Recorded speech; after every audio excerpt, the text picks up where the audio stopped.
13వ అధ్యాయము 10-11 వచనములో పూర్ణమైనది వచ్చినప్పుడు పూర్ణము కానిది నిరార్థకమగుచున్నదని వాక్యం రాయబడినది. అలాగనే పౌలు గారు ఏమంటున్నాడంటే, నేను బాలునిగా ఉన్నప్పుడు బాలుని వలె మాట్లాడిన, తలంచిన, యోచించిన, కానీ ఇప్పుడు వయసు వచ్చిన వాడను కాబట్టి పిల్లల పద్ధతులు మానివేయుచున్నాను అని మాట్లాడాను. అవును ప్రియమైన దేవుని బిడ్డలారా, మరి పూర్ణమైనది వచ్చినప్పుడు పూర్ణము కానిది నిరర్ధకమైపోతున్నది. వయసు వచ్చినప్పుడు కూడా పిల్లల పద్ధతులన్నీ కూడా మానివేయాలి. ఈ రోజున మరి సంజన విషయంలో మొన్నటి దాకా ఒక మొగ్గగా ఉన్నది. మొగ్గగా ఉన్నప్పుడు ఎవరు ఏం పట్టించుకోరు, కానీ ఆ మొగ్గ పువ్వుగా పుష్పించినప్పుడు ఆ పువ్వులో నుండి వచ్చే స్మెల్ను బట్టి, దాని అందాన్ని బట్టి అందరి దృష్టి ఆ పువ్వు మీదనే ఉంటుంది.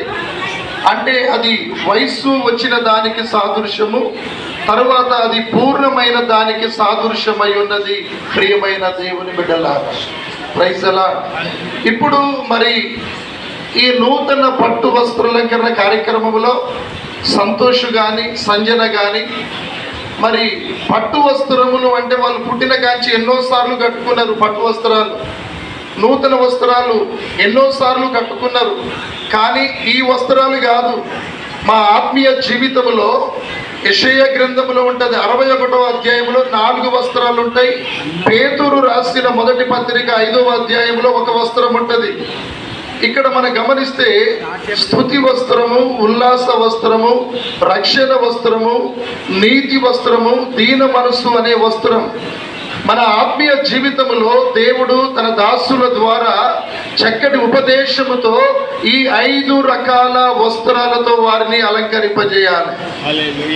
ఈ రోజు నుంచి వాళ్ళ జీవితం అంతా కూడా ఈ వస్త్రములను తామే ఉతుకోవాలి. తమ వస్త్రములు తాము ఉతుకొనిన వారు ధన్యులు.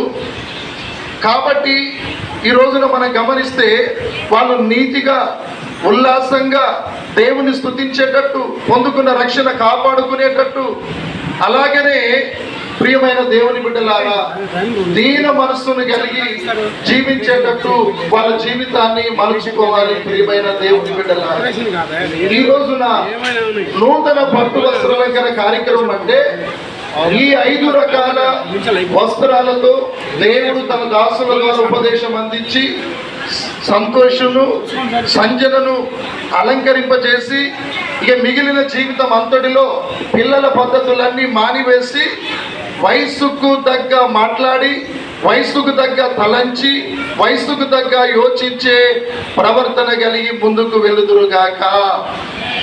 దేవుడు మరి యవన పిల్లలటువంటి సంతోష్ పట్ల, సంజన పట్ల ఆయన కనికరము ఎల్లకాలం ఉండును గాక. ఈ కార్యక్రమం అంతటి ద్వారా యేసు దేవునికి మహిమ కలుగును గాక. కూడి వచ్చిన మనందరికీ సమాధానం కలుగును గాక.